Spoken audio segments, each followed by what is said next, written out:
ముందుగా గురువు కర్కాటక రాశి ప్రవేశం వల్ల సమస్యలు ఏర్పడేటువంటి రాశులు సింహరాశి, ధనుస్సు రాశి, మీనరాశి, మేషరాశి.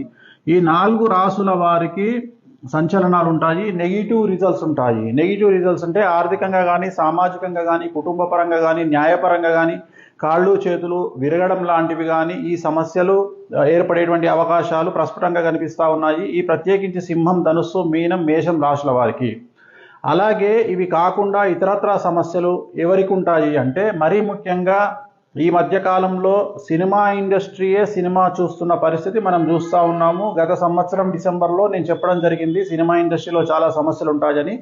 సో సినిమా ఇండస్ట్రీకే సినిమా కనిపిస్తున్న తరుణంలో ఇప్పుడు రాబోతున్నటువంటి అక్టోబర్ నుండి రాజకీయ రంగానికి కూడా సినిమా కనిపించబోయే పరిస్థితులు ప్రారంభమవుతా ఉన్నాయి.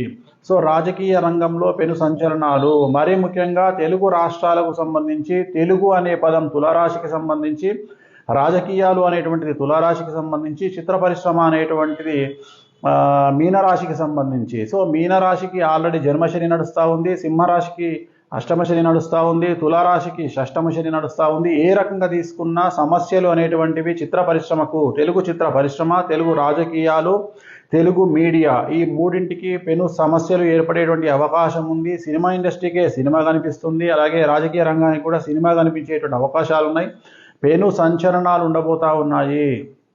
సో వీటికి రెమెడీ ఏమిటి అంటే, శ్రీకాళహస్తిలో గురు దక్షిణామూర్తి అని ఉంటారు, ఆయన దగ్గరికి వెళ్ళి అర్చన చేయించుకోండి. అలాగే గుడి లోపలికి వెళ్ళేటప్పుడు బయట నుండి విడి పూలు కానీ, పూల దండ కానీ పసుపు రంగులో ఉండేటువంటి తీసుకొని వెళ్ళండి. అంటే పసుపు రంగులో ఉండే విడి పుష్పాలు అంటే చామంతి పూలు, బంతి పూలు, లేదా చామంతి పూల దండ, బంతి పూల దండ తీసుకొని వెళ్ళి అక్కడ స్వామివారికి అర్చన చేయించుకొని గురు దక్షిణామూర్తి దగ్గర అక్కడ నుండి 1 పువ్వో 2 పూలో పంతులు గారిని అడిగి తీసుకోండి. అవి తీసుకొచ్చి మీ జేబులో కానీ లేదా ఇంట్లో బీరువాలో కానీ ఉంచుకోండి.